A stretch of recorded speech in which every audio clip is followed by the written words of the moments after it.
What up, Net fans? NetsBoy here, bringing you the latest in your Brooklyn Nets news. So we got a lot to talk about and discuss in this week's episode. It's currently January 6th, 2015. Happy New Year's to all of my 20 subscribers, I think it is. Or whatever. To my 20 subscribers. Or water bottle.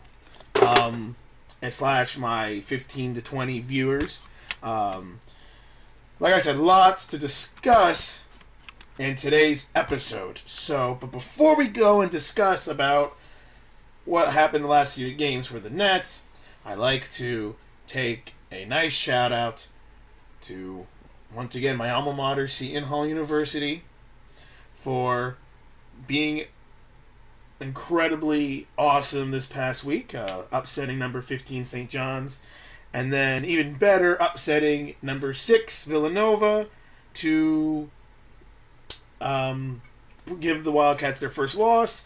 And are currently now, the Seton Hall University men's Pirates are now ranked 19th in the nation, which I am ecstatic for.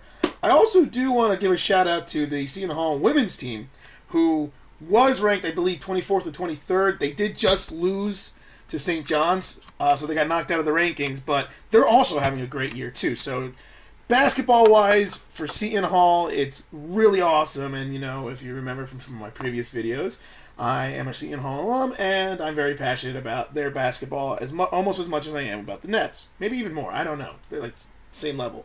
Seton Hall basketball, Nets basketball. So I just wanted to shout them out because that team looks fantastic, and me having a lot of New Jersey pride, and the fact that I went to that school, it even escalates more because, let's be honest, when you look at New Jersey college basketball, I feel like if you have Jersey pride, the only team you should probably root for is Seton Hall. I mean, you can root for Rutgers, I guess, but, and then all the other schools like St. Peter's and Rider and Monmouth, and they're all D1 schools, but they ain't Seton Hall. So, anyway, I just wanted to shout those guys out, the whole team. I'm not going to go too much into that. I just want to shout out to Seton Hall, both men's and women's basketball, and congratulate them so far on successful years, and they got to keep it going, all right? So keep it going, guys and girls. Okay? Done. First state of business done. Talk about Seton Hall. Second thing of business, made a promise to my friends. NetsBoy, for the second year in a row, sucked major brrts, and once again finished last place in his fantasy football league for the second year in a row. So for the second year in a row, NetsBoy has earned himself a toilet bowl trophy representative of his fantasy football league. I had another video way back about the toilet bowl, because I won it the first year. About this time last year, I had come in last place, and I had lost in the toilet bowl game and won this great trophy, which I had to hold on to for a year and take pictures with it and all these fun stuff. And I said, you know what, I'll get them next year. And guess what? NetsBoy really didn't get them next year. NetsBoy I did do better. I think last year I was like 5-8-1 or something, and this year, 5-9-1, and this year, I tied fantasy football. Who knew? Last year was 5-8-1, 5-9-1, and this year I was 6-9. Okay, that's an improvement, but still last place nonetheless. So, guys, my fantasy football friends and people, I promised the NetsBoy episode will have the toilet bowl, and here it is once again with me. And damn, I suck at fantasy football. I just do. Okay, done. Second thing taken care of. I will hold the trophy the rest of the video for those guys. Okay, so that's enough. That's enough of the extra little, bull crap. Seton Hall taken care of, check. Fantasy football toilet bowl, check. Now let's look at the Nets. 4.5 minutes in. So the Nets started off with a very solid and impressive win over the Kings. That was a very good game. Once again, Lopez and Darren Williams came off the bench, helped solidify the second unit, worked out really well. That was great. They followed that up with one of the probably next, between the Spurs game the next best game, a shocker, because it shocked me, win over the Bulls. And really, they blew them out. In that game, Brook Lopez started for Garnett, who got a rest, and he played phenomenal in that game. And everything just clicked for the Nets in that game, and they beat the Bulls by 14.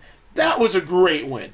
Then you continue on, and they play against the Magic, and they were up by 25. Everything was clicking for the Nets, and then they go on like this terrible drought, and they only win by 2. But either way, they won. So the Nets are all of a sudden here on a 3-game winning streak. They're at 500. Awesome. I said, this is incredible. They're doing much better than I thought. And then the Heat come around, and it was a close, hard-fought game, but the Nets fell short. But I'm going to be honest, the Heat have been hurt this year. They have not been fully healthy, and they're just starting to get fully healthy.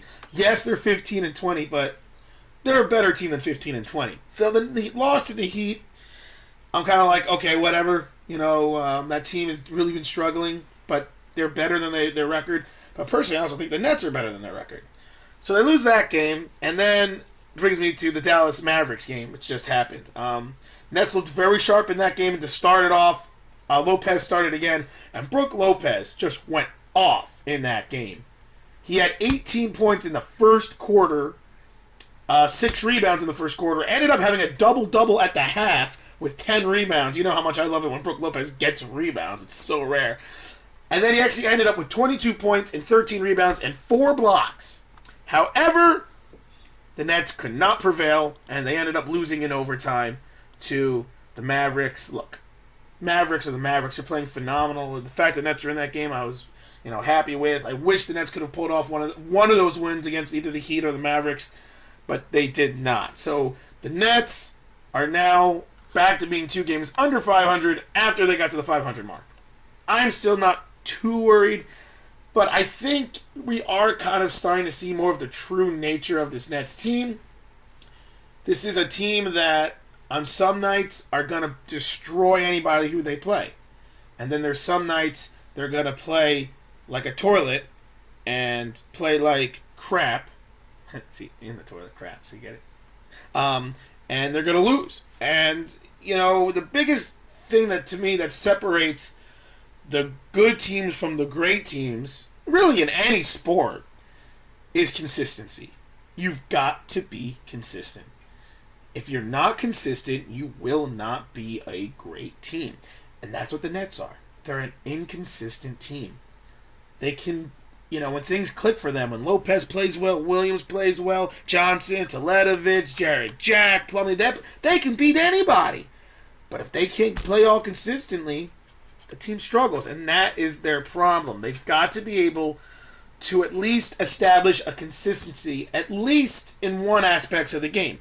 Offensive consistency is very hard to do, especially in the NBA. I mean, it's hard to be consistently good offensively every game. But defensively, you have to be consistent, and that's what Lionel Hollins preaches. He says you got to be consistent on the defensive end, because if you're consistent on the defensive end, you're always going to be in games regardless of how your offense is. That's just the truth of the matter. So that, to me, is what the Nets really need to work on. Now, let's be honest. Defensively, they've really been very good this stretch of games. I mean, gave up 99 points to the Kings. I mean, Kings did struggle. Our team that struggles offensively, so that is a little bit of a disappointment. But held the Bulls to 82 points. Orlando, except for that, run at the end, they were really holding them to well under 98. They ended up with 98. Even though they lost to the Heat, they held them to 88. And the more impressively, they held the Mavericks to 96 in overtime. Mavericks lead the league in scoring. So, defensively, the Nets are okay. They lost 2 in a row against the Heat and the Mavericks. But before that, they won 3 in a row. So they went 3-2 the last 5 games. And they go. That means they went. What's the word?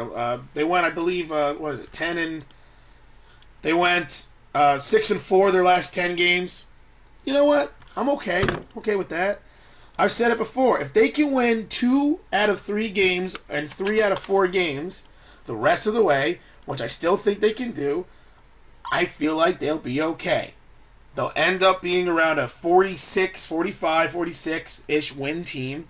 Not what I expect them, but they'll be right there. And they'll be probably around the 6th seed, or maybe the 5 seed. 5, 6, 7 seed. Look, NetsBoy made the predictions about them being the third best team in the league. NetsBoy clearly makes some mistakes, like in fantasy football. And, freaking Doug Martin, what the...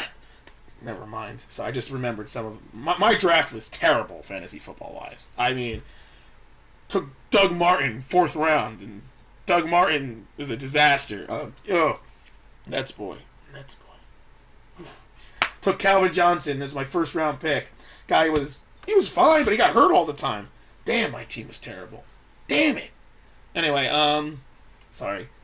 Look, I still think the Nets have 3rd best team in the East talent. They just haven't put it all together consistently. I mean, I do believe they have 3rd best team in the East talent. I do. I still think that only at least 4th best team in the East. I really think that Toronto, Chicago, and really Cleveland, talent-wise, has more talent than the Nets. I really don't even think Chicago really has that much talent. I'm going to be honest. I mean, they're a talented team.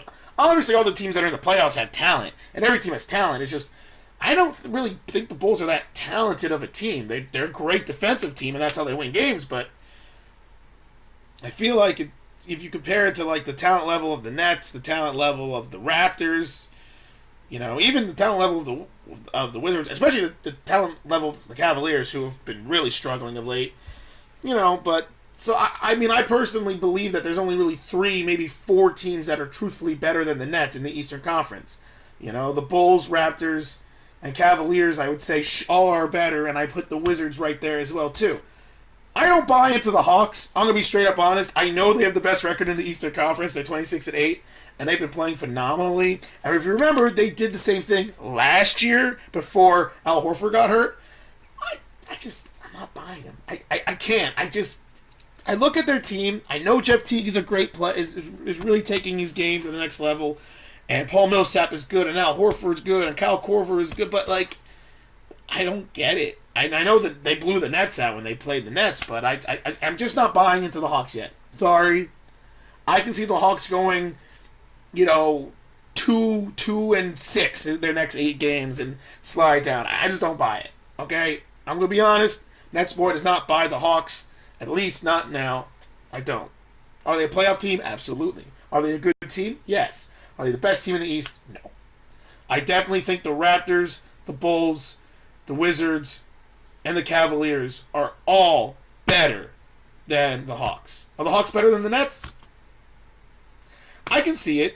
I think the Nets, I personally think the Nets are as good as the Hawks. Now, I know. NetsBoy.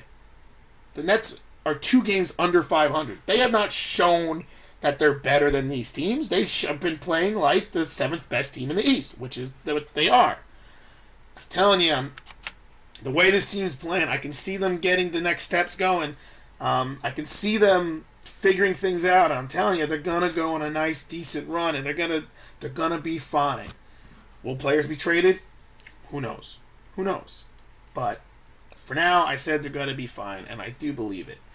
I just, it's just, we're not even halfway through the year yet. Just shush. All-Star voting is starting. I honestly have no idea what net is going to be on the All-Star team, because none of them really have had that great of a year. I mean, I think Joe Johnson might make it, possibly Brook Lopez. Darren Williams certainly won't. But I mean, the All-Star, festivities is being done in Brooklyn and Madison Square Garden. So I feel like you have to have a representative from one of those 2 teams. Then again, who's going to come play for the Knicks? If Carmelo gets shut down for the season, who's going to be the representative from the Knicks? Oh, my. Personally, I think that teams might choose representatives of, the Knicks or the Nets for, the 3-shooting contest and, the slam dunk contest. I could see Mirza Teletovic doing the 3-shooting contest. I would say I would have seen Iman Shumpert doing the slam dunk contest, is that he was just traded today or yesterday, so I don't know. I just think it'd be a little disappointment. How crazy would that be if there's All-Star game is in New York City and there's no Nets or Knicks there? That'd be crazy. Anyway, I'm getting a little sidetracked. That's a little bit ways away. But, like I said, it's January 6th. Plenty of time for the Nets to figure things out more. I'm not worried.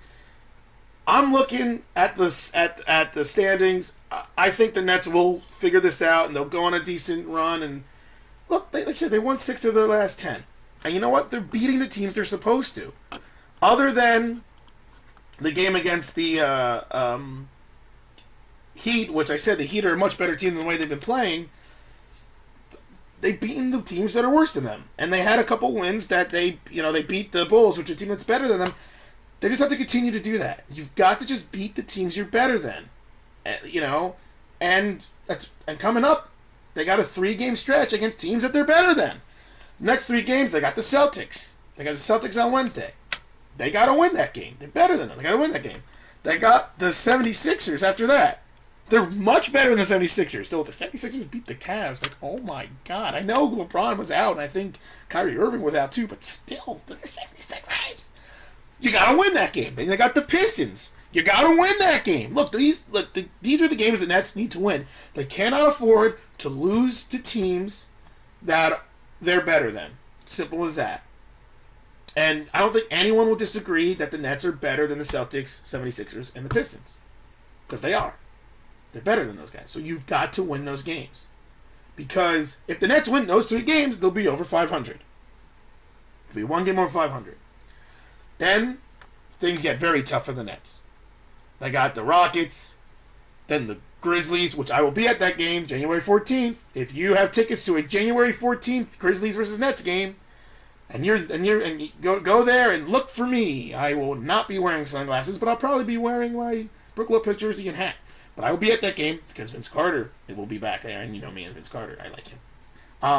That's gonna be a tough game. Then they got home and home against the Wizards. That's gonna be a tough game. They really don't get an easy streak of games again until they go all the way to February 20th when they play the Lakers, Nuggets, and the Pelicans. All on the road, though, so it's not even that easy of a stretch. So the truth of the matter is, the Nets need to win these next 3 games. Like I said, the next 3 games are all winnable games. All winnable games. And they've got to win them because it's only going to get harder. And they've got to start beating some teams that are better than them because they're not going to be able to sustain staying consistent, where they are if they can't start winning some games. So I think they can do it. The next 3 games, I'm expecting win. 3 wins. Straight up. Anything less than 3 wins this next 3 games is a disappointment. And so we'll see what happens with the Nets going forward. Brook Lopez continues to come off the bench. He starts when Garnett rests. Whatever. Look, I'm okay with it now. Last few videos I was upset about it. It's working. As long as it's working, stick with it. Why not? Darren Williams coming off the bench. It's working. Stick with it. Until it doesn't work, stick with it. That being said, Lopez has been playing a lot better since he's come back from his back injury. He's getting into the flow of the offense. He's understanding his role. Still gets a little shot happy sometimes. He needs to start understanding if it's not there to pass the ball. But overall, he's doing all right. Plumlee has it's funny. Plumlee's regressed a little bit since Lopez came back. Obviously, you can't get them both on the same page for some reason. Darren Williams, I don't know what his problem is. He got hurt again. He was out. I don't know. I don't know what's going on with him. I don't know about a lot of things. There's still a lot of question marks here. But overall, I think the Nets will be okay. And so as long as they can keep their season out of the toilet, they'll be all right. That being said, we'll see what happens. So, once again, 3-0 the next few games is my prediction for the Nets. No panic just yet. NetsBoy sucks at fantasy football. He has to deal with this thing again for another year. And go Seton Hall Pirates, because you guys have been doing great. So, all that being said, that's the end of this NetsBoy episode. Finally. So, until then, this is NetsBoy. Stuck with the toilet. Again. Signing off. Doug Martin!